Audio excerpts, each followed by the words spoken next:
Hi, I'm Lil. And I'm Fitz. And you're listening to Curious Cases with Knock Once for Yes.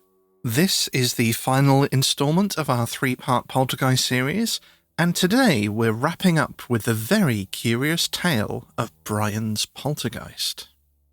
In previous episodes, we discussed the Andover poltergeist, a whirlwind case that took place over just a few weeks in the spring and summer of 1974, and the Socky poltergeist, a similarly rapid and strange progression of phenomena from the winter of 1960. The case we're going to tell you about today has quite a few elements you might recognise from those two cases, and took place pretty much in between them during the summer of 1967. You will also recognise some of the names involved in the investigation of this case. Right back at the beginning of our first instalment, we introduced you to the two authors of a book named, simply but aptly, Poltergeists, a 1979 publication co-authored by Alan Gould and Tony Cornell, both paranormal researchers and investigators for the Society for Psychical Research. We mentioned the pair last episode as well, because it seemed that it was through the work of these two men that Dr. Barry Colvin heard about the premise of anomalous raps, the odd waveforms recorded at poltergeist cases that we discussed in our second instalment.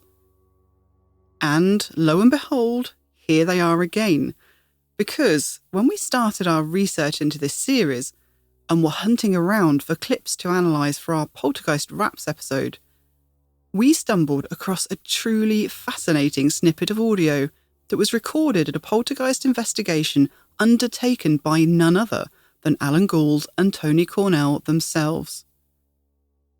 We couldn't miss telling you about this very strange case, and it seemed like the perfect way to round off the series. At first glance, events have a slightly familiar feel to them. The case was, as you might have come to expect by now, centred around a child in the early years of adolescence, and begins with the eruption of unexplained raps and bangs around the family home. But this case had a few twists, turns, and surprises along the way. It's worth saying at this point that the names of the family members involved in the case were anonymised for their privacy, and we have used the pseudonyms that Gould and Cornell gave the family and friends in their report. So with that said, settle in and let us share with you the strange events that rocked the residents of an otherwise very normal, quiet English street just over 50 years ago.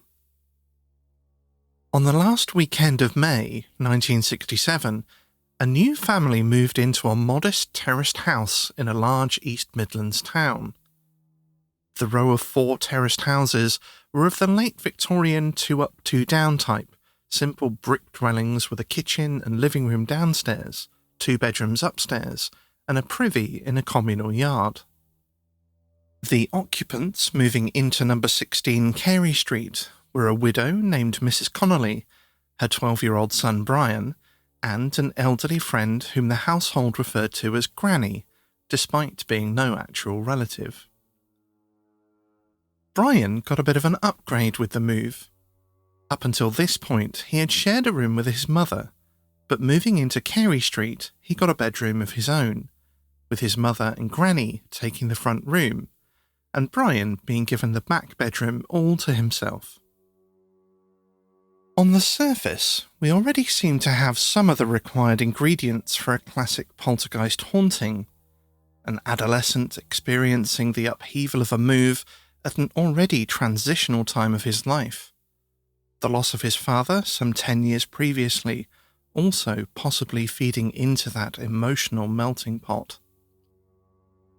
Although the Connollys hadn't moved very far, a matter of a few hundred yards in fact, this was their second move in as many years.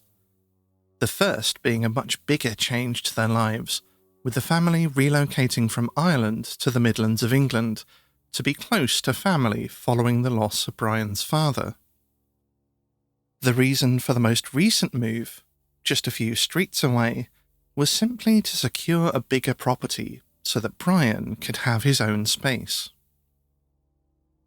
Despite all this disruption in Brian's life, though, the young lad is described by our investigators and authors as a slightly dreamy but well-adjusted boy, who, if anything, was possibly a little spoiled by his extremely industrious mother, who worked 2 jobs to make ends meet. The little family, despite not being well off, seemed generally happy and content together. Maybe not the most textbook recipe for a poltergeist, but nevertheless, not even a week would pass for the Connollys at their new abode before the strange occurrences began. On the evening of Monday, 5th of June, a weary Mrs. Connolly turned off the downstairs lights as she always did and trooped up to bed after her son and lodger. With Brian having left his bedroom light on and door open as usual, she could see her son curled up in bed. The foot of his bed was to the right of the doorway, with the length of the bed pushed up against the wall shared with the landing. Her view of Brian was somewhat obscured by the open door, but she could see the reflection of his blanketed form in the mirror of the heavy wooden dressing table opposite the bed. Satisfied her son was settled for the night, she made her way to her own much-needed bed, but she was not about to get a restful night's sleep. Around 11:15, Mrs. Connolly was startled by a series of pounding thumps resounding through the house. She leapt up, fearing a break-in, and raced downstairs to confront the intruders, collecting Brian on the way. They tore around the house searching for the source of the noise, but the pair found nothing downstairs except their terrified dog, who was in the kitchen trying to hide underneath the stove. Now that they were in the kitchen, it sounded as though the thumps were coming from upstairs in Brian's bedroom, but they had both just been up there, and there was nothing that could have been causing the noise. The thumps sounded as though someone was attacking the property with a heavy hammer, and were so loud that they could see the closed door at the bottom of the stairs shaking with each impact. Having thoroughly searched the ground floor, they retreated back upstairs, taking the frightened dog with them. But when they returned to Brian's room, they realised that now it sounded as though the pounding was occurring on the kitchen ceiling directly below them, the impact of the sounds causing the boy's bed to vibrate. When the noises failed to abate, Granny got out of bed too, and now the small band went back downstairs to the kitchen, but still they could find nothing to account for the racket. At a loss, the small and rather disturbed trio convened in the kitchen and helplessly listened to the pounding continue until around 2 a.m, when it finally and abruptly stopped. The weary household were eventually able to trudge off to bed, but Brian was so frightened by the night's peculiar events that Mrs. Connolly sat up with him for another 3 hours before either of them were able to get any sleep. We don't know if any one of them thought at this point that the sounds were being made by anything other than an earthly source.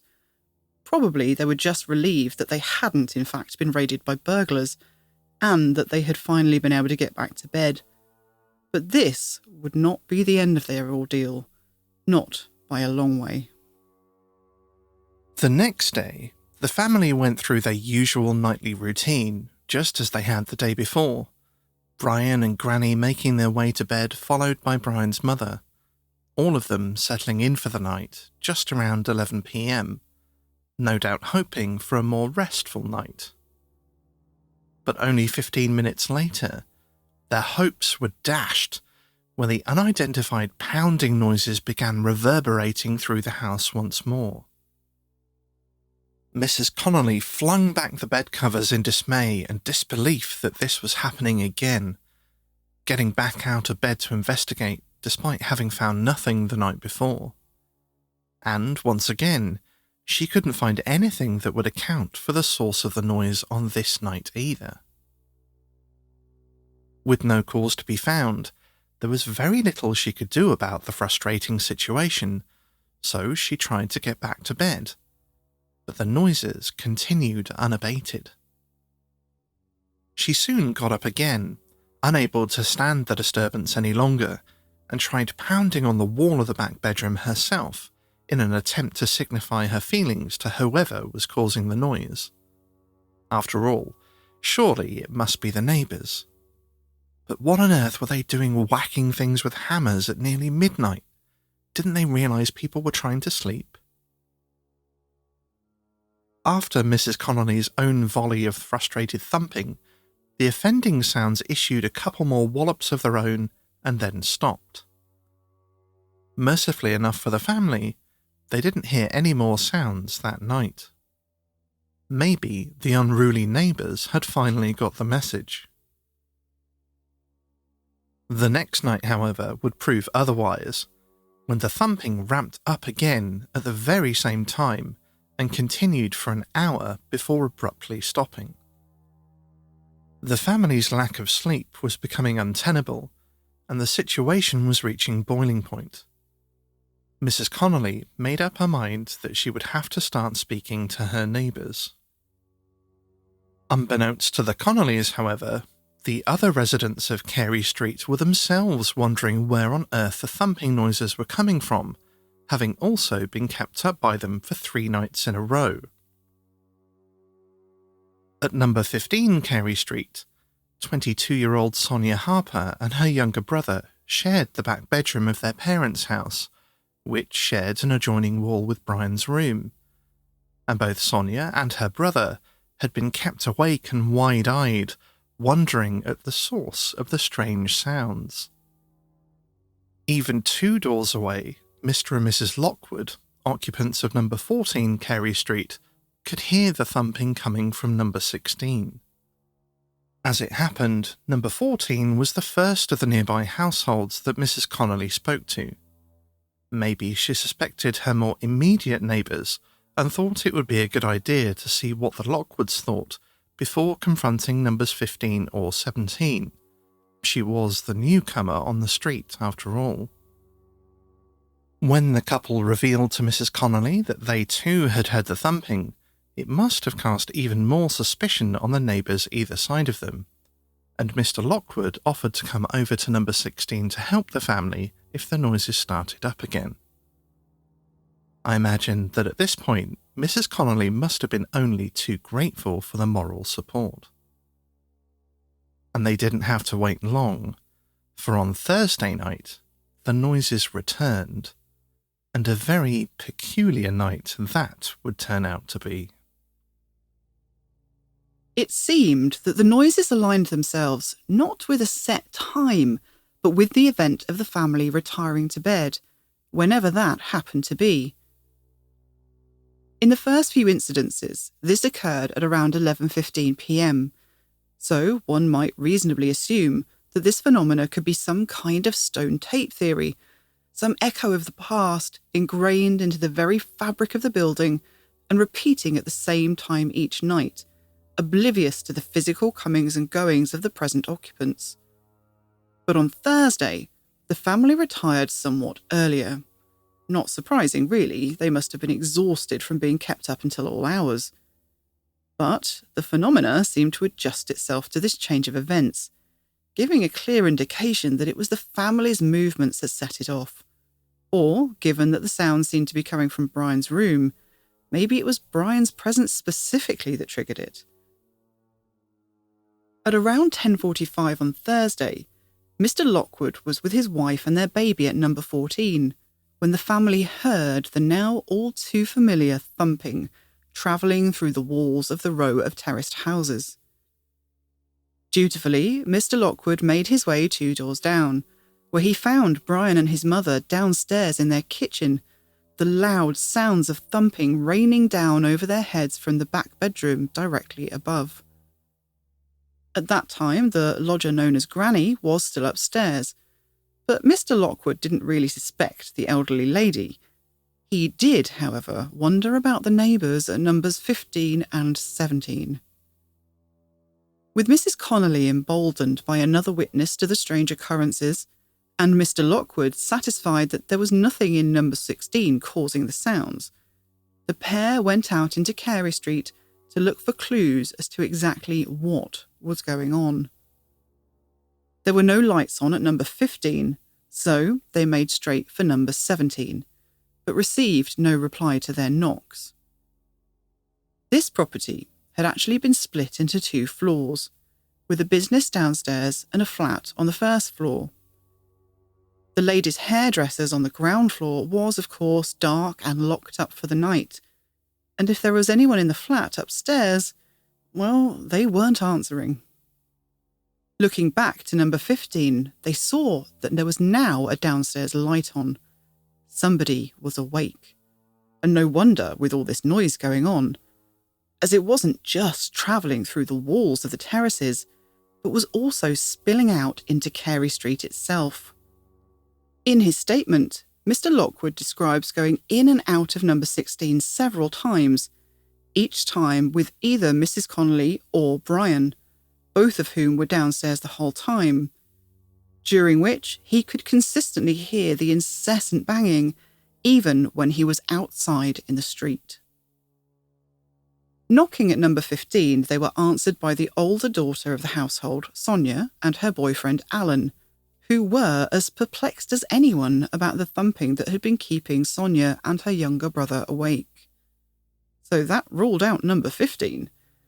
Number 17 was looking more and more likely. But they still weren't answering their door.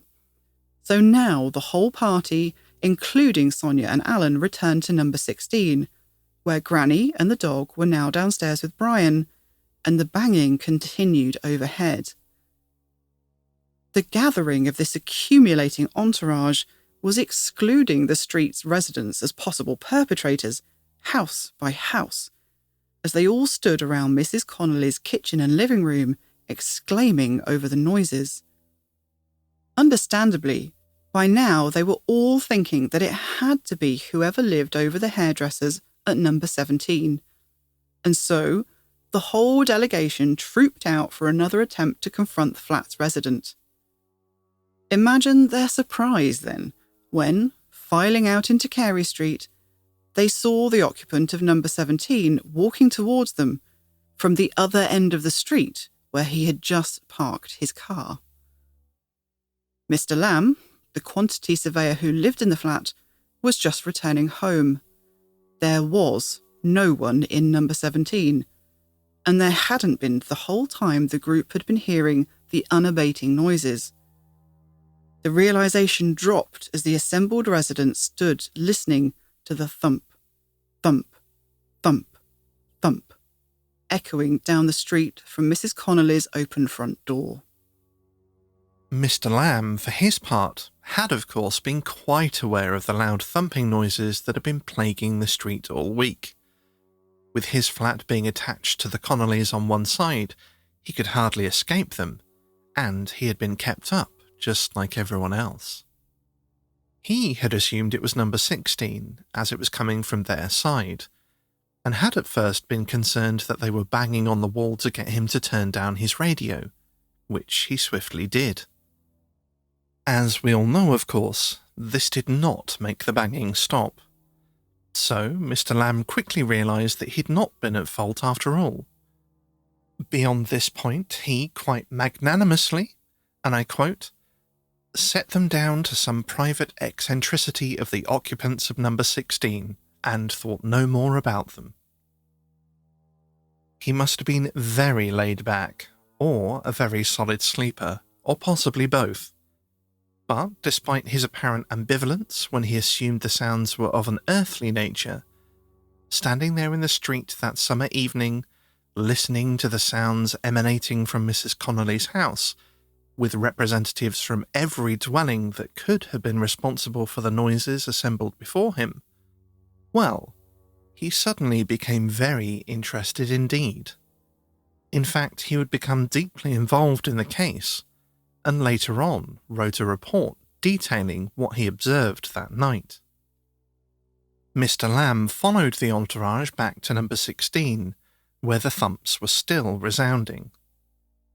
He described the sounds in his report as not low-pitched, but very loud, sharp, staccato and intense, They came in bursts both short and long. The row of adjoined terraces in Carey Street consisted of 4 households, and now they all stood in number 16. Inconsiderate neighbours were well and truly out of the equation for being responsible for the mysterious sounds, and the group had far more questions than answers. So they did the only other thing they could think of. They went for help. But who do you ask to help in such a situation? Who was available at this time of night? Well, there were very few options really. Mr. Lamb headed out to fetch the police. His departure, or maybe the threat of bringing in the constabulary, seemed to whip the bizarre phenomenon up into a frenzy, and the banging reached a violent crescendo of incessant pounding for a solid 3 or 4 minutes straight. During the wait for Mr. Lamb to return with help, Mr. Lockwood popped home to check on his wife and baby, and having made sure they were okay, made to return to number 16.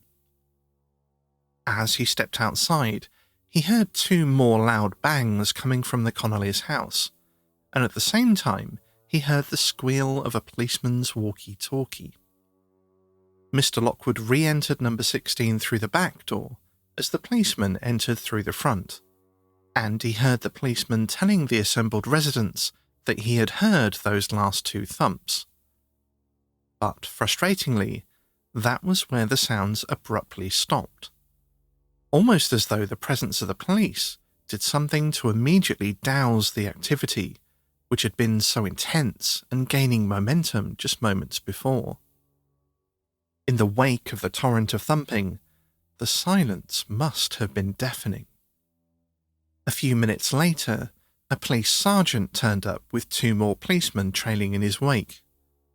Arriving at number 16 to find nothing out of the ordinary whatsoever, except a frazzled family and a boy who was up way past his bedtime. The officers searched the house top to bottom, questioned Mrs. Connolly, and even went up into the loft, which opened from Brian's room. Of course, they found nothing, and the whole time the offending noises remained stubbornly and completely silent. The police sergeant was not amused, and swept his entourage out of the door with a few sarcastic departing remarks. Evidently the one policeman who had heard the noises was not enough to convince the sergeant that anything out of the ordinary was going on. The crestfallen residents of the row began to disperse, leaving just Mr. Lamb and Mr. Lockwood staying on a while longer to get the family settled again after the extraordinary night's events. Whilst the pair were downstairs, and Mrs. Connolly was with Brian in his bedroom getting him settled, a short burst of thumps issued from the kitchen ceiling. I can only imagine what Mr. Lamb must have been muttering under his breath, something of the lines of course it had to wait until the police were gone, but possibly a little more colourful. After this short round of bangs, there was a brief silence, during which Mr. Lamb nudged Mr. Lockwood and pointed at the dog, who was trying to sleep in front of the dwindling fire in the hearth. The dog had started twitching nervously, and almost immediately on the heels of this, another short volley of banging erupted. The dog's nervous twitching continued for a time, and then seemed to settle back into sleep. It was at this point that Mrs. Connolly came downstairs and reported that she'd moved Brian into the front bedroom with Granny, as the boy was frightened, especially because the policeman had left the loft hatch open, and seeing the black void looming over his bed on top of the bizarre disturbances just about took the poor lad's last nerve. There were no more noises after that, and the 2 men finally left for their own homes around 1 to 1:30 a.m. And for the rest of that night, number 16 remained quiet. The family had a brief reprieve over Friday to Sunday. Whatever was causing the phenomena had obviously worn itself out with Thursday's antics. But Mr. Lamb was not about to rest on his laurels. It was clear that the police couldn't really help, and after the visit on Thursday and the sergeant showing his clear disinterest, if not outright annoyance, they certainly gave the impression that a repeat call-out would not be welcomed. Mr. Lamb realised he needed to track down somebody who might have more experience in the realms of unexplained phenomena. After the events of Thursday, there didn't seem much doubt left that something out of the ordinary was going on. So, Mr. Lamb contacted Nottingham University and asked if they had a psychical research society. Enter Alan Gould, one of our 2 authors and Aspire investigators who have been running like a thread through this whole Poltergeist series. And don't worry, his co-author and partner in crime, Tony Cornell, who just keeps popping up in our episodes, wasn't far behind him. But on the Monday following the extraordinary events of Thursday night, Alan Gould arrived on the scene of Carey Street with a different colleague, Mr. Shotter. The pair of investigators headed to Mr. Lamb's flat first, as he was their point of contact, and there the 3 men discussed everything that had happened so far. They called at number 15 and spoke to Sonia Harper and her boyfriend about what they had seen and experienced, and then, finally, they arrived at number 16, where they intended to stay and investigate if the family gave permission. As we might imagine, Mrs. Connolly did indeed give Gould and Shotter permission to stay, and the group agreed that the investigators would set up audio recording equipment and maintain a vigil downstairs, whilst the family went to bed as usual. The investigators wanted to observe how things normally played out as much as possible, without altering the family's schedule or creating too much of a different environment. The 2 men kept a detailed log throughout the night, which tells us that they placed microphones on a high shelf near the living room door and on the mantelpiece in the kitchen directly below Brian's room. They started up the recording equipment and settled in for what they suspected could be a long and interesting night. And it didn't take long to get going. The noisy entity might have been shy of the policeman, but obviously didn't have the same qualms about the investigators, at first at least. The family went to bed at around 11:15 as usual, and, right on schedule, the bangs started up just 5 minutes later. Thump, thump, thump, thump.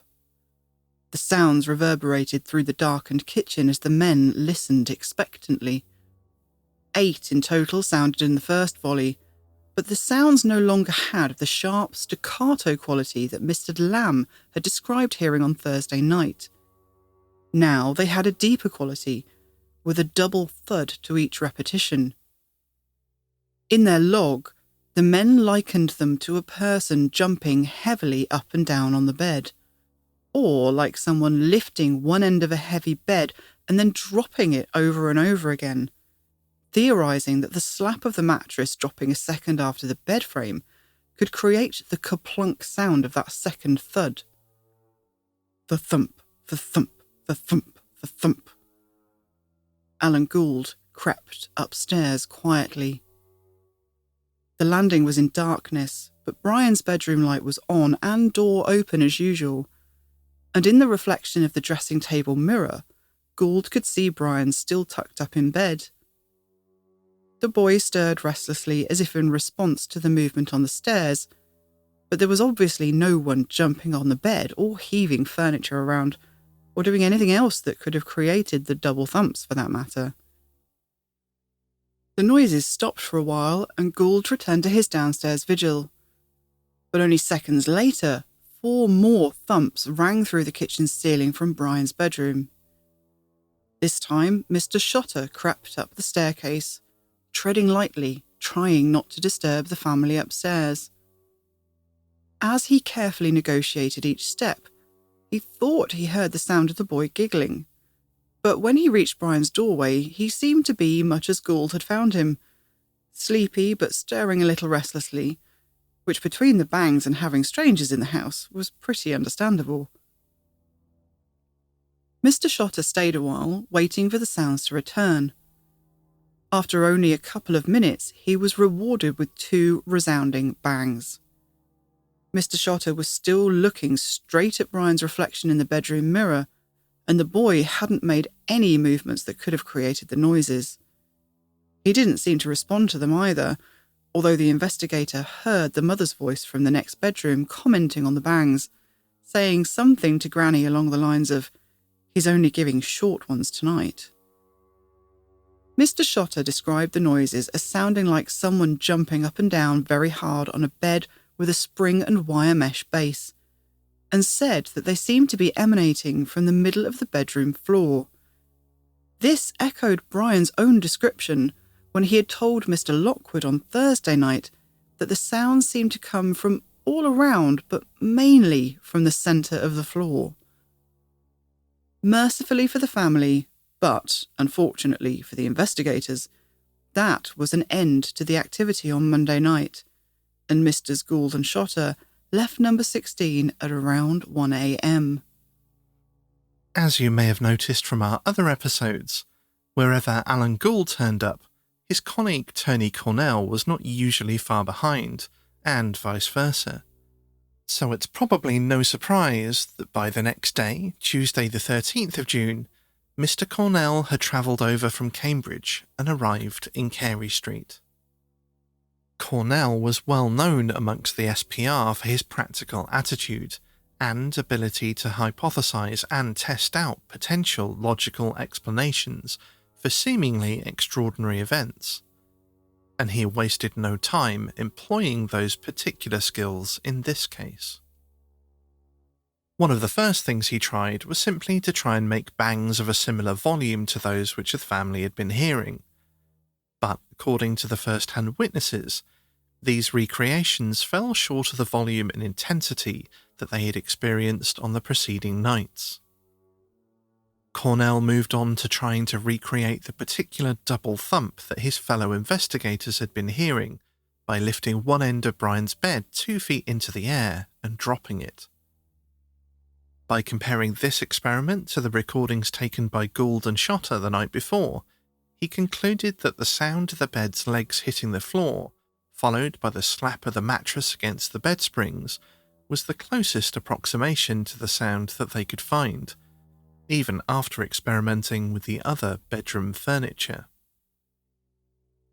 Of course, the problem with this was that Mr. Shotter had witnessed absolutely no movement from the bed, or indeed the boy in it, even as he heard the thumps occurring. Just to be thorough in his ruling out, Cornell asked Brian to lift and drop the end of the bed the way he had to recreate the noise.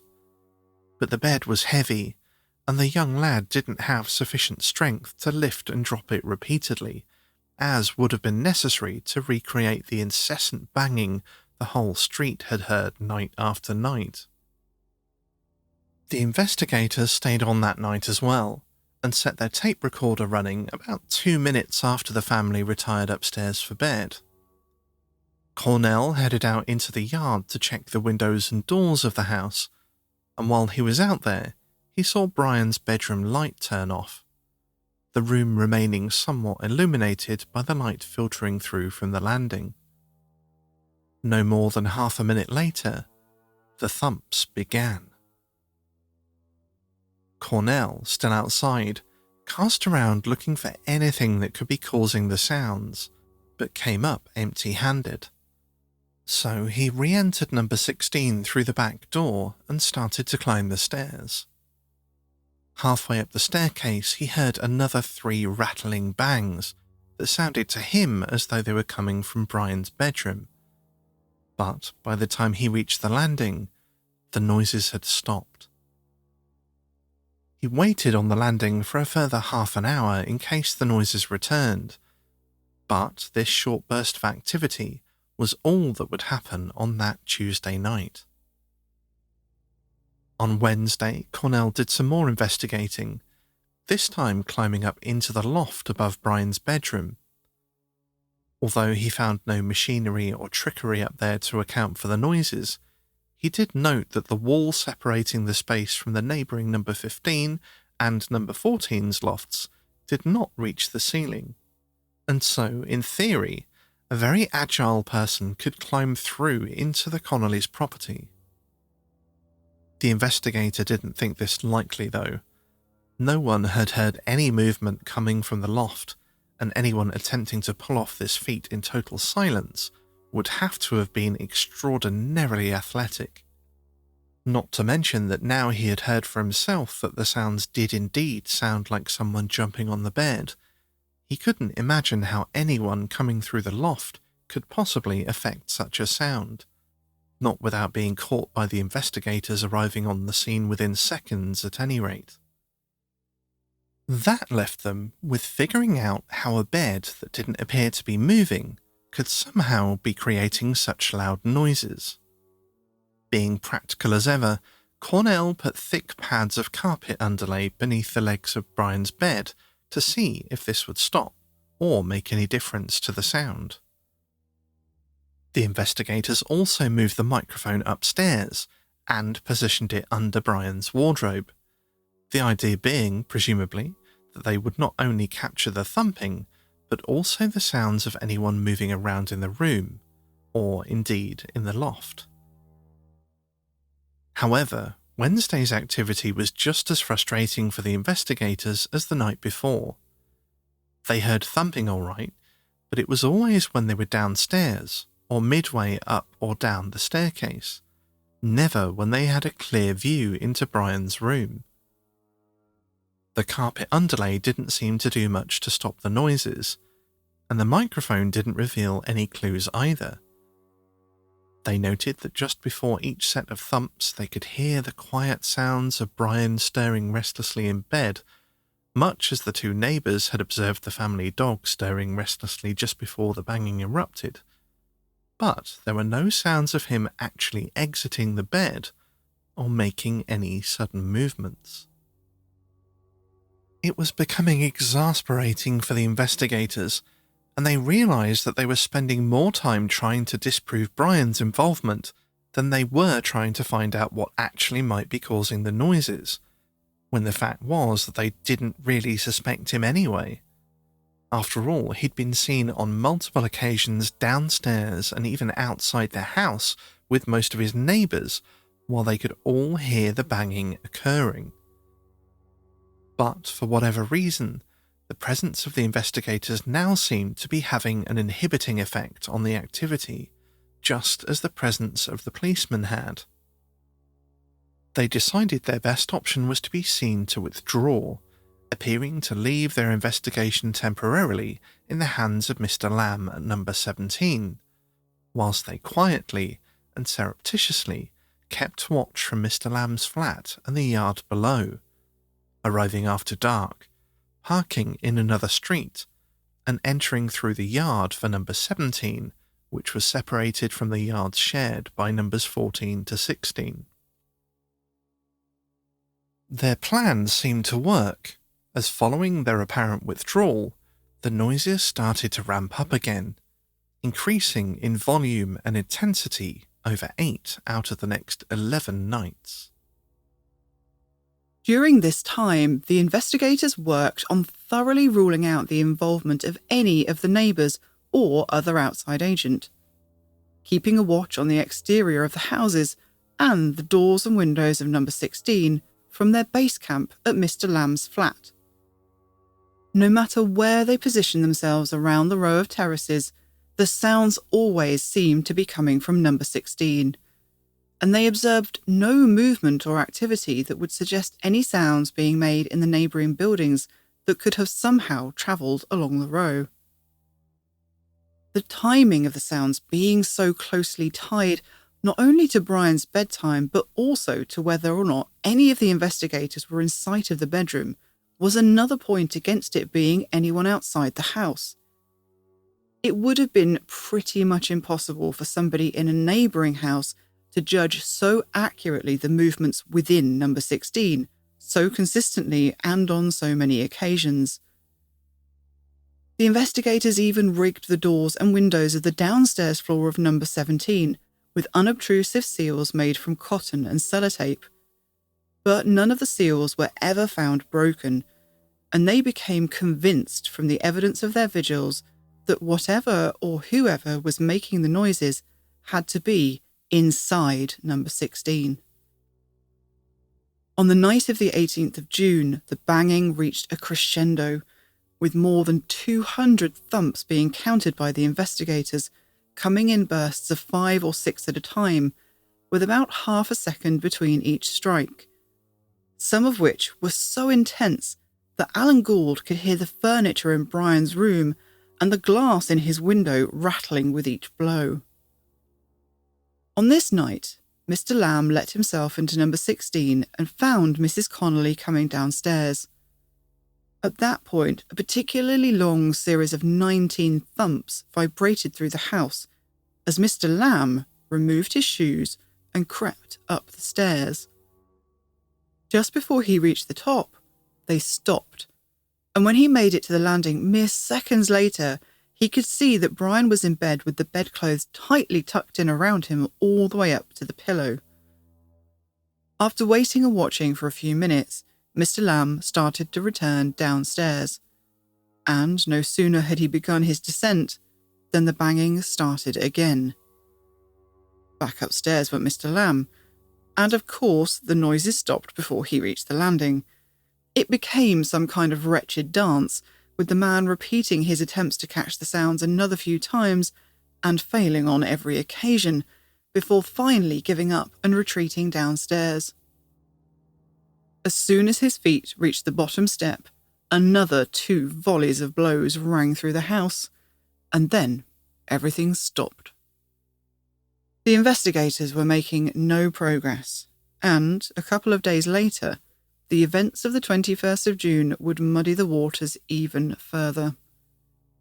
That night, Brian went to bed a little earlier than usual, at 11:23 p.m. And as on all other occasions, the phenomena simply adjusted to this new schedule, with 3 rounds of loud, heavy thumps, beginning only 3 minutes after the boy got into bed. At 11:31 p.m, Alan Gould recorded another round of thumps in his log, but noted them as faint, didn't sound the same. At this point, Gould noticed that Mr. Shotter, who was accompanying him on this night's vigil, had climbed out of Mr. Lamb's second-floor kitchen window out onto his shed roof and was on tiptoes looking up at Brian's bedroom window. Shotter hissed down to Gould, "He's stamping on the floor." According to Mr. Shotter's report, as soon as he heard the banging begin, he started making his way out onto the shed roof. From this position, he could just see into Brian's room, and before the next round of bangs started up, he witnessed the lad standing in the middle of the room. As he heard another set of bangs, the movement of the boy's upper body indicated that he was actually creating the sounds by stamping on the floor. Moments later, his mother came into the room, and from that point Brian was seen back in bed, where he stayed for another 3 minutes, making slight groaning noises. Then suddenly, he threw back the covers and kicked the edge of the bed with his heel. After this, all activity stopped. Had the investigators caught Brian in the act of creating the thumps after all? We seem to keep coming across this pattern in so many of the poltergeist cases we've now looked into. It seems impossible for a time that the person at the centre of the poltergeist activity could be perpetrating it themselves, and then they are discovered doing something that casts doubt on this belief. In other cases, we've wondered if the pressure for the phenomenon to perform has led the children at the centre of the case to engage in faking some evidence in order to maintain the attention or assistance of the adults and specialists involved. But in those cases, as in this one, such things are rarely clear-cut. In this instance, Brian was under the impression that the investigators were no longer keeping vigils, so who would he have been performing for? Of course, you could argue that maybe the aim was to get them to return, but the other very important factor is that the investigators themselves noted in their reports and logs that the bangs Brian was witnessed making sounded entirely different to the meaty double thumps they had been hearing up to that point. In fact, Mr. Shotter himself declared that the banging he had heard on his first night in the house, when he had heard the thumping whilst watching Brian lie motionlessly in bed, could not have been caused in the same way that he had just witnessed from his vantage point atop the shed roof. This tallies with Alan Gould's log, which records this set of bangs as fainter and sounding different to the rest. In fact, the team were rather inclined to write this off as Brian simply responding in frustration to the first set of bangs. On multiple occasions, they had witnessed both Brian and his mother hammering on the walls and shouting back to the phenomena in anger, yelling at it to leave them in peace. And Mr. Shotter's description would certainly seem to tie into this explanation, being as they all heard the sounds of the more intense thuds preceding this event. But the confusing part came when they asked Brian what had happened and why he had got out of bed. Mr. Lamb visited the family the same night and found Brian seeming frightened and confused. According to him, it had not been quite so simple as just getting out of bed in frustration. In fact, Brian said that something had thrown him out of bed. All of a sudden, the phenomena had taken a surprising and worrying turn. Brian explained that he had heard the thumping start up as he was sitting on his bed, getting ready to settle in for the night, but no sooner was he tucked in than the door to his room inexplicably flew open and struck the end of the bed. Somehow, amidst all of this, Brian ended up on the floor in a pile of bedclothes, and he couldn't quite explain how. But in the process he apparently hit his head, which left him confused and crying. His mother came racing up moments later, having heard the sound of him hitting the floor from downstairs.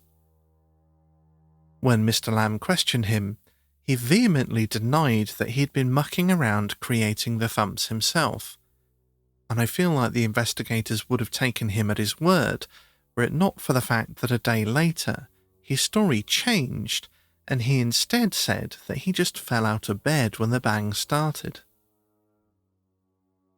Of course, changing his story looked suspicious, especially because up until now the phenomena had limited itself to noises only, so the sudden addition of flinging open doors and tipping people out of bed seemed highly out of character.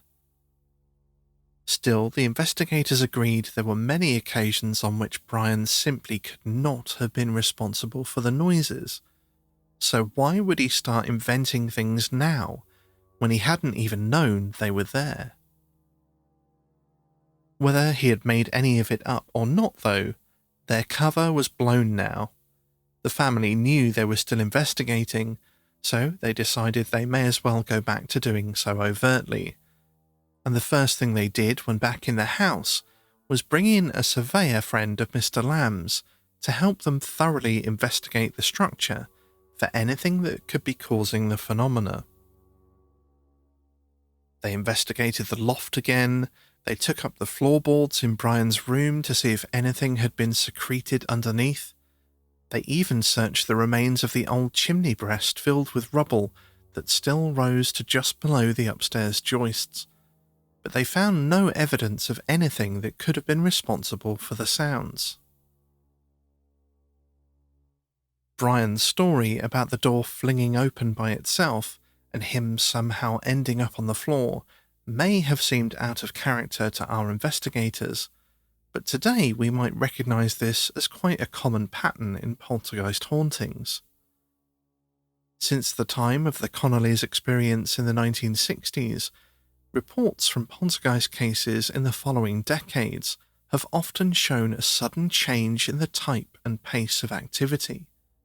So, we may not be surprised that the phenomena took a rather sudden change of direction, but it was certainly a surprise to poor Brian, and to our investigators.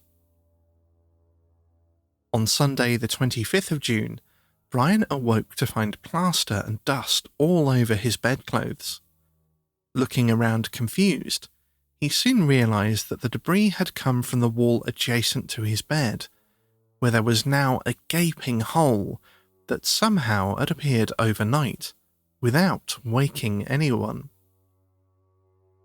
Understandably, Brian didn't want to sleep with a dark, ragged cavity looming over him, so his furniture was rearranged, covering up the offending hole by putting the wardrobe in front of it, and moving Brian's bed to where the wardrobe had been.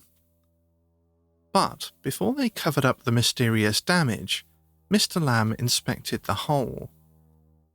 He measured it at around 9 inches in diameter, nearly the size of a dinner plate, but the most curious thing about it was that the ragged ends of the lath and plaster around the edges of the hole gave the impression that somehow it had been pushed or hooked out from inside the wall. On the 2nd of July, a frantic Mrs. Connolly was outside in the street at midnight, knocking on Mr. Lamb's door for assistance. But Mr. Lamb was already fast asleep. He reports waking not long after, something having stirred him, but by this time Mrs. Connolly had returned to number 16. The next day she filled him in on what had happened. The banging had started up again that night and become extremely heavy. Then, somehow, Brian's heavy wooden wardrobe, placed to cover the mysterious hole, had pitched forward from its base, falling across Brian's bed. Mrs. Connolly had been knocking at Mr. Lamb's to ask him to help her move it, as lifting it was a 2-person job. But, unable to raise him, the furniture remained there until the following evening, when she explained what had happened and he came to assist. On inspecting the scene, Mr. Lamb noticed 2 deep indents on the wall, where the rear of the wardrobe had gouged into the plaster as it tipped over. You might think that the investigators would be camped out in Brian's room with this kind of phenomenon occurring, but they were becoming more and more suspicious of how much of the reported activity they could believe.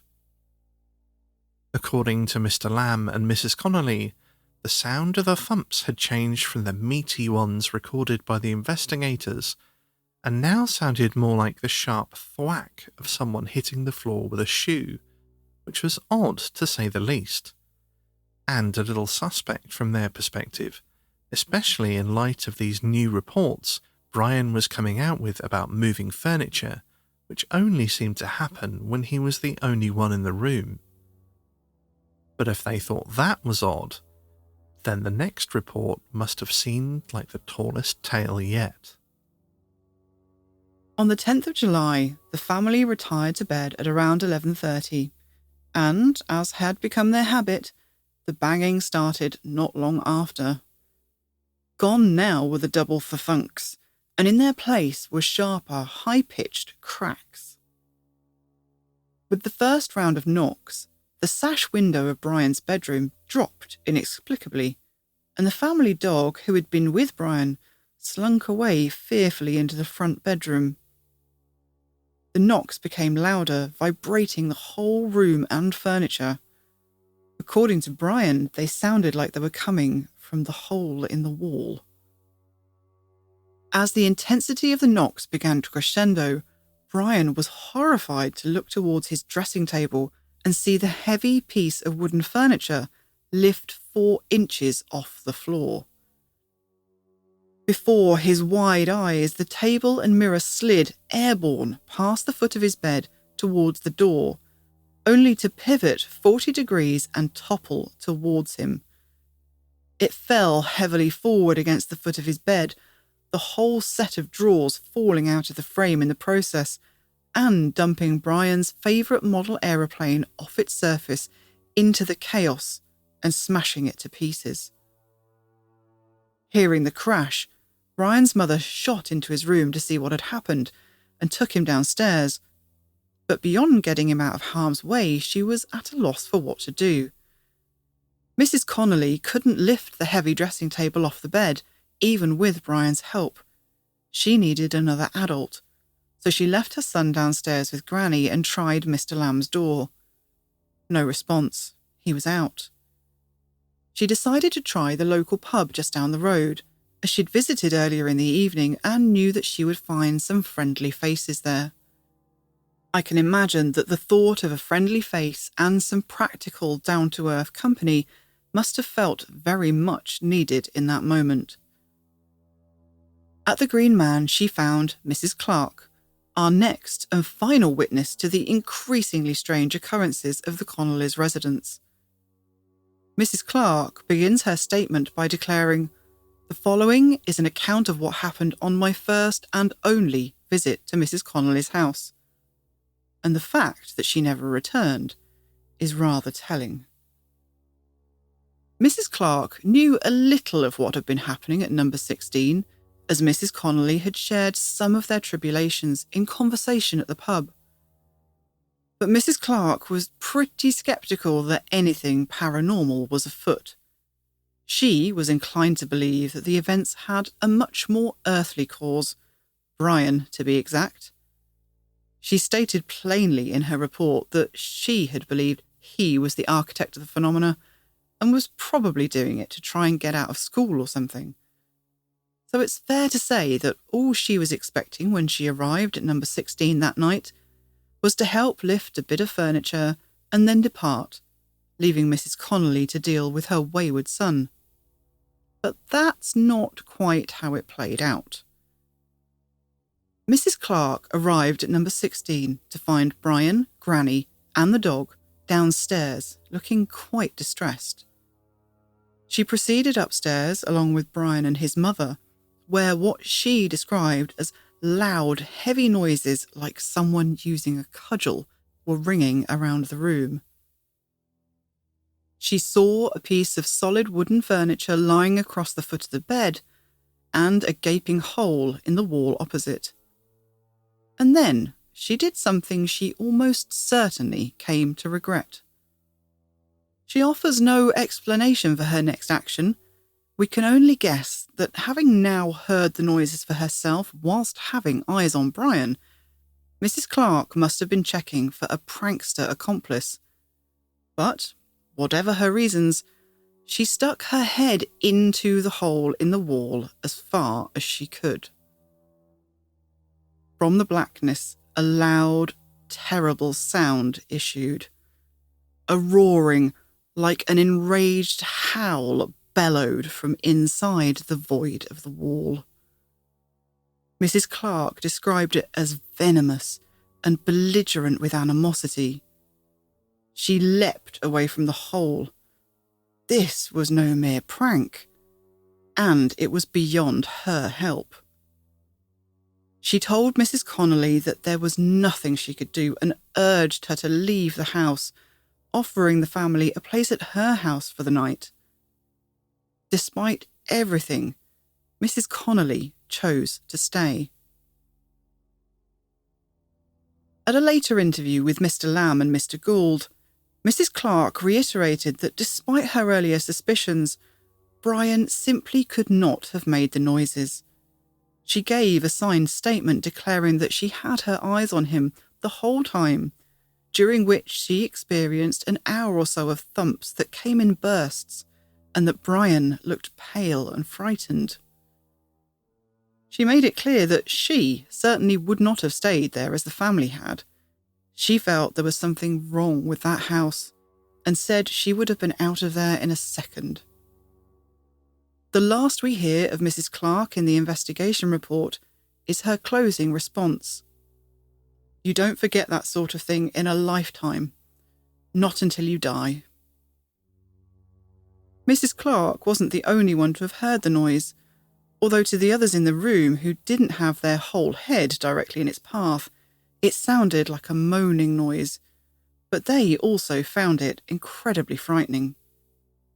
Investigating the scene after the bizarre events of the 10th of July, Mr. Lamb inspected the hole from which the dreadful sounds had been heard and noted that it had increased in size. Understandably, after this, Brian was too scared to sleep in his own room anymore, so he camped out in the front bedroom. But this didn't stop the furniture, which now seemed to have taken on a life of its own. Apparently, Brian's presence in the room was no longer necessary for the banging to start up of an evening, which was interesting, particularly because it was still manifesting as a sound like that of a shoe slapping against the floor, which the investigators had found so suspicious. Only now it was happening when the whole family were in the same room together. You might be wondering where the investigators were in all this. Well, it seems that they were still visiting, but the activity somehow always managed to time itself around them not being there. On one occasion, Alan Gould had waited patiently on the stairs while the family went to bed, finally giving up around 1 a.m. Only 5 minutes later, the family, who were all in the front bedroom, heard an almighty crash from the room next door. They rushed into Brian's vacated bedroom to find the dressing table tipped over onto its front. Another time, Mr. Lamb had just arrived home at around 11:30, and before he'd even got his coat off, he heard banging from next door. He went round to the Connollys to find Brian and Granny coming downstairs looking very distressed, telling him that the furniture had fallen over again. Mr. Lamb went straight upstairs to check the back bedroom, and did indeed find the dressing table pitched over once again, and the top of the table and part of the frame actually having broken with the impact. The investigators always seemed to be missing the phenomena by mere moments or even seconds, but they could plainly see how distressed the family were, and couldn't themselves seem to do much to help. Eventually, they advised the family to move, just as Mrs. Clark had done, and in early August, the Connollys did just that, leaving number 16 Carey Street, and hopefully their fraught, sleepless nights behind them. And I suppose, in a way, this is the point at which we find out whether or not this was, in fact, what we might think of as a classic poltergeist case. That being a situation where the phenomena seem to be at least triggered, if not actually caused, by one person. Because if that was the case, then surely after that person left, then the phenomena would stop, wouldn't it? Maybe it would even follow that person to their next residence. But you wouldn't expect it to continue happening now that the person at the centre of it all had gone, would you? Happily for the Connollys, after they moved to their new house, they didn't experience any more strange phenomena. But the people who moved into number 16 Carey Street after them certainly did. The next occupants of number 16 were an elderly retired couple, Mr. and Mrs. Hooper, and their very short residence of only a few weeks speaks volumes. Mr. Lamb moved out of his flat at number 17 not too long after the Connollys moved on, but he did meet the Hoopers just before he left. After the couple had been living at number 16 for about a fortnight, they caught up with Mr. Lamb in the middle of his moving day to ask if there was any way that they could take over his tenancy so that they could leave number 16. They said that they would gladly pay double their current rent to get away from the noises they were hearing at night. Noises that sounded like a man striking a blow with a muffled hammer. What was really interesting was that they said the noises seemed to come from the loft above the front bedroom where they slept. So the noises had moved now to where the only occupants were sleeping. Before they left, Mrs. Hooper confided to one of the neighbours that the final straw had come when she witnessed the apparitions of 2 dogs and a lady dressed in black. According to the neighbour, Mrs. Hooper said that they had appeared in the upstairs back bedroom, Brian's old room. The next occupant was the first in a while to not complain to the estate agents about unexplained nocturnal noises. The investigators did visit him, but he had nothing to divulge of a paranormal nature, which he put down to his being an unusually sound sleeper. It seems our investigators agreed due to a rather sarcastic note in their report that reads, "A statement which we could readily believe since he seemed barely to be awake even in the daytime." The next occupants, however, reported disturbed nights from being awoken by nocturnal knocks and bangs, that they at first thought was someone trying to break into the house. It doesn't seem like they stayed at number 16 very long, but I think this might have been due to their questionable occupation of the house rather than anything paranormal, judging by the investigators noting that before we could investigate their stories any further, they were removed by the police for a remarkable assortment of offences. And the next tenant?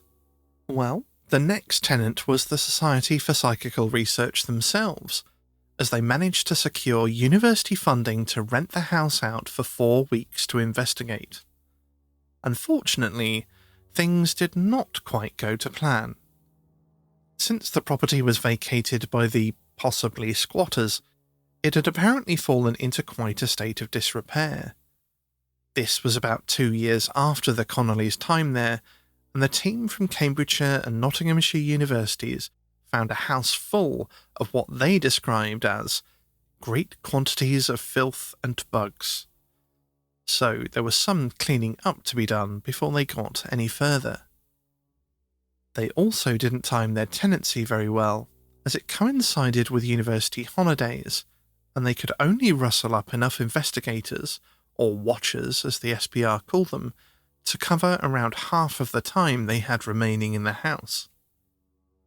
Disappointingly, none of those watchers observed any unusual phenomena. However, on the last visit of their tenancy, Alan Gould and Mr. Lamb attended the house with a group of 3 mediums. Gould had contacted them the day before this visit, and had given them the address they would be visiting at 12:45 p.m. on the day of the investigation. The party arrived at around 10 p.m, and at 10:45, the group heard a muffled thump from upstairs, from the room that used to be Brian's bedroom. Disappointingly for them, though, this did not escalate into a full torrent of knocking as it had done in the past. But what the mediums reported experiencing in that room throughout the course of the night was quite interesting. Their experiences remind me of the 3 witness statements we covered in our Thetford Priory episode, where 3 lads had seen what is thought to have been the ghost of a monk, but their independently written descriptions revealed that the 3 of them saw it in varying levels of detail. At 16 Carey Street, all 3 mediums reported seeing an old, emaciated man in a bed in the back bedroom. One medium gave a lot of detail, including that the old man was asthmatic, had died of a cerebral hemorrhage over his left eye, was paranoid that his carer was poisoning him, and even gave details about the other occupants of the house and arguments about money. Another medium also picked up that the emaciated man they saw had some kind of injury or illness in the left-hand side of his body, whereas the third medium didn't add much more detail than that, except that the man was wearing some kind of attire that had a frilled or ruffled neck, like an old-fashioned nightgown. Despite these varying degrees of detail, though, all 3 of them reported a very similar picture. An old, emaciated man in a bed that was different to the actual bed in the room now. They all reported that he was asthmatic or had some breathing problem, and 2 out of 3 reported an illness or injury afflicting the left-hand side of his body. It certainly gave the investigators pause for thought, but it wasn't anything they could really check. However, one of the mediums also gave the names of some of the previous occupants that had come through to them during their trance session at the house, and these the team could check. And so they did, visiting the local library to check the electoral registers. The medium had given the names Ted Turner and his wife Annie. According to the Electoral Register, from 1916 to 1931, number 16 Carey Street had been occupied by not a Ted, but an Ernest Turner and his wife, Annie. Granted, not an exact match, but close enough to raise goosebumps. Could the medium have scouted for information before their visit? Well, firstly, remember that the SPR team only gave the mediums the address of the house at lunchtime on the same day they were investigating. And this was a long time before you could simply whip up such records on the internet. It would have required a visit to the very library in which the investigators found the information themselves, and those records were locked in the librarian's office. They asked the librarian if anyone else had accessed these records any time in the last few months. The answer was a resounding no. They asked around the neighbourhood of Carey Street to see if anyone remembered the Turner couple, but none of the current residents did. So it seems highly unlikely that the medium could have procured the information going door to door in the scanned towers before the evening's proceedings began. And if she had tried, it's very likely that the neighbours would remember such odd behaviour. From my memories and knowledge of my own family's older generation, and people I've worked with over the years, taking an assumed first name used to be really quite common. Sometimes it was just because people didn't like the name they were given, but often the tradition of naming sons and daughters after their close relatives resulted in there being multiple Jacks and Johns in the same family and even in the same household, and it was quite ordinary in these instances to simply go by another name. So the fact that they found an Ernest Turner instead of a Ted Turner, for me at least, doesn't take away the bombshell of the medium plucking those names out of thin air with no apparent way they could have looked it up first. But what do you think?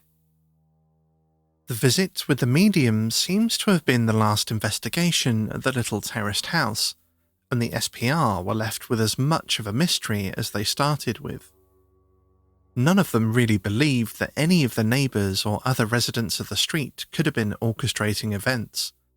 All the evidence of their vigils would seem to prove otherwise. And besides which, there was no apparent motive to do so. The people living in that row of houses at the time were hard-working people who had very little. In the opinions of Cornell, Gould and Lamb, the other residents were just very unlikely to have the time, energy, resources or proclivity to engage in such a complex web of trickery and deceit. And despite all the back and forth and suspicion and doubt cast at Brian during certain points of the case, in the end no one believed Brian had perpetrated the activity either. It didn't appear possible that he could have done, and he certainly didn't seem to have any reason to have tried. When Brian turned 16, Alan Gould met up with the lad again, and the pair discussed the extraordinary events of the family's time at Carey Street. According to Gould, Brian was just as mystified then as he had ever been, and reiterated how scared the phenomenon had made him feel at the time. After he, his mother and Granny had moved out, despite the fact they'd never experienced any further activity at their new house, Brian had such trouble sleeping that he had to seek medical help. But was Brian at the centre of it all anyway? At the beginning it seemed like a classic poltergeist case. An early adolescent experiences upheaval at a transitional time. Unexplainable events kick off, seemingly triggered by the boy.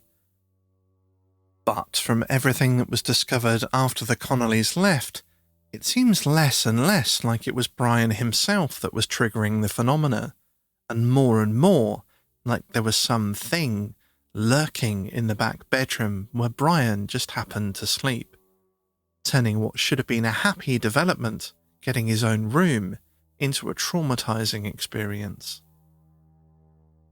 But maybe it was one of those perfect storm events, A clash of energies coming together at just the right moment to kick off a maelstrom of inexplicable activity. And what is a classic poltergeist haunting anyway? I think if we've discovered anything in this 3-part deep dive into some fascinating and curious poltergeist cases, it's that there's no such clear-cut definition. And that, dear listeners, is where Brian's poltergeist story and our 3-part series ends. But before we go, for those of you wondering, yes, we are going to play you the thumps recorded by Cornell and Gould, actually on the scene at 16 Carey Street. Of course, we wouldn't wrap up without sharing that with you, and we'll play you that right now.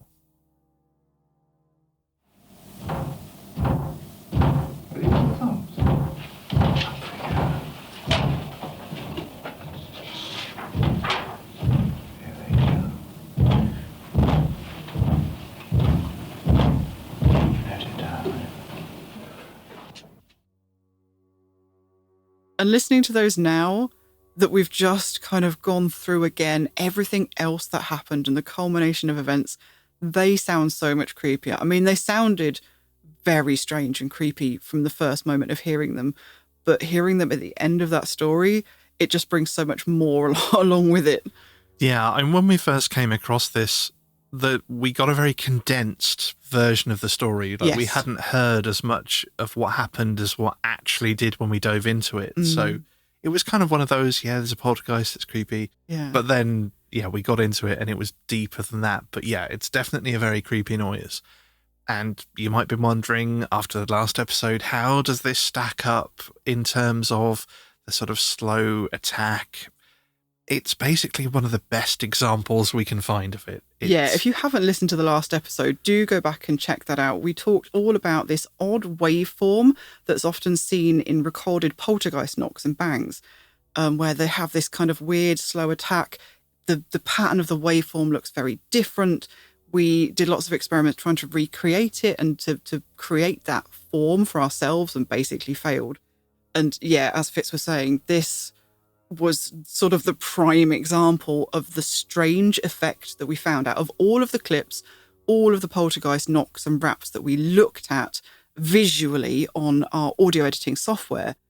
The odd pattern of that waveform is most present in this sample. Yeah, it has an incredibly long attack, a really long decay. It just looks, to be honest, as an audio editor, it looks like somebody saying like there's a sort of pitch, like and a waveform of people saying that just looks so similar across almost any speaker.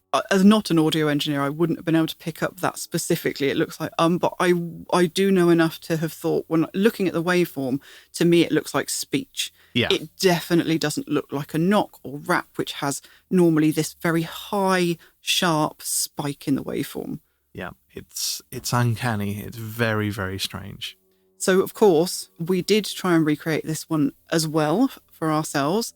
We had a little bit of an advantage in this because our house is not actually that far off the design of Brian's. We have got more than 2 up, 2 down, but it's not far off. We've got sort of 3 up, 2 down. And we've got an indoor bathroom. We have. we have. We don't have to use a privy in the yard, thankfully. But we do only have 2 downstairs rooms, one of which is directly below the front bedroom. And we have got a chimney running through both of those rooms as well, and a mantelpiece directly below the bedroom and the bed. So we had a good crack at recreating this sound.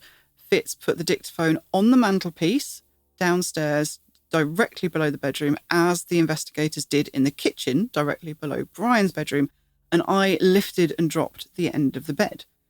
We'll play that for you now before we discuss any further.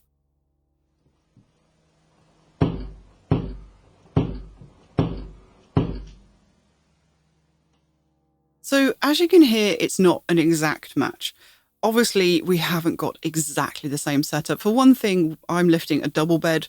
Brian's bed, well, looking at the plans, we're assuming it was a single bed. That's what it looked like.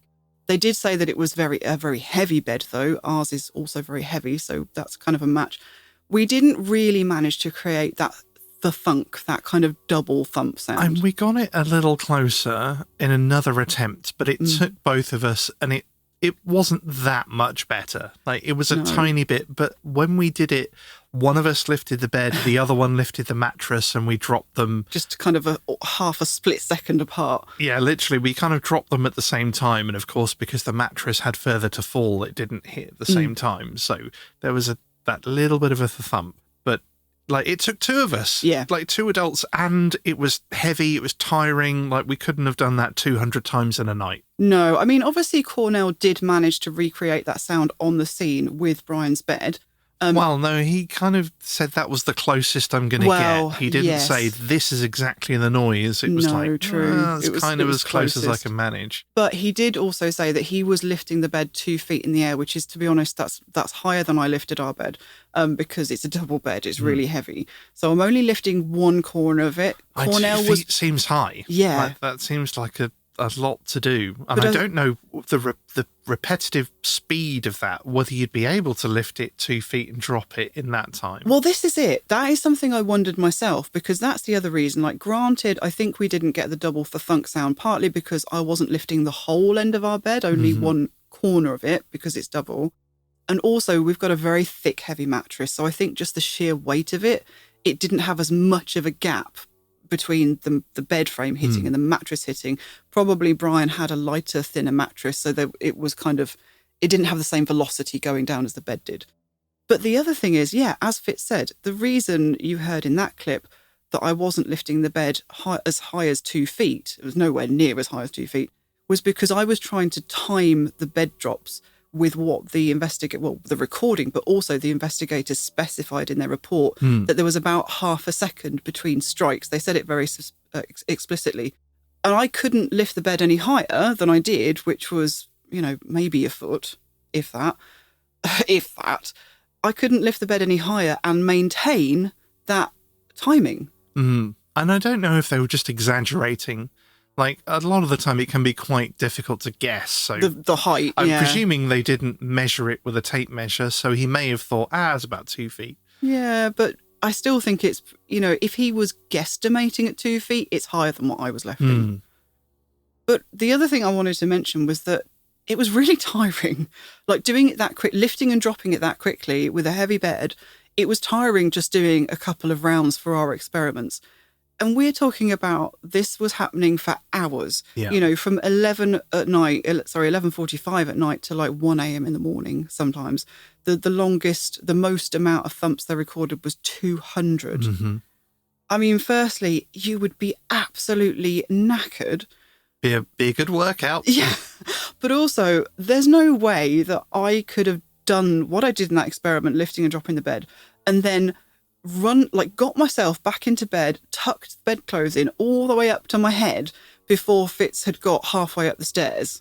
Yeah. And if I had, I'd be breathing heavily. I'd be visibly, having exerted myself. Sweating, yeah. And it sounds like Brian didn't have much strength because he wasn't able to help his mother lift the furniture off his bed when it came over.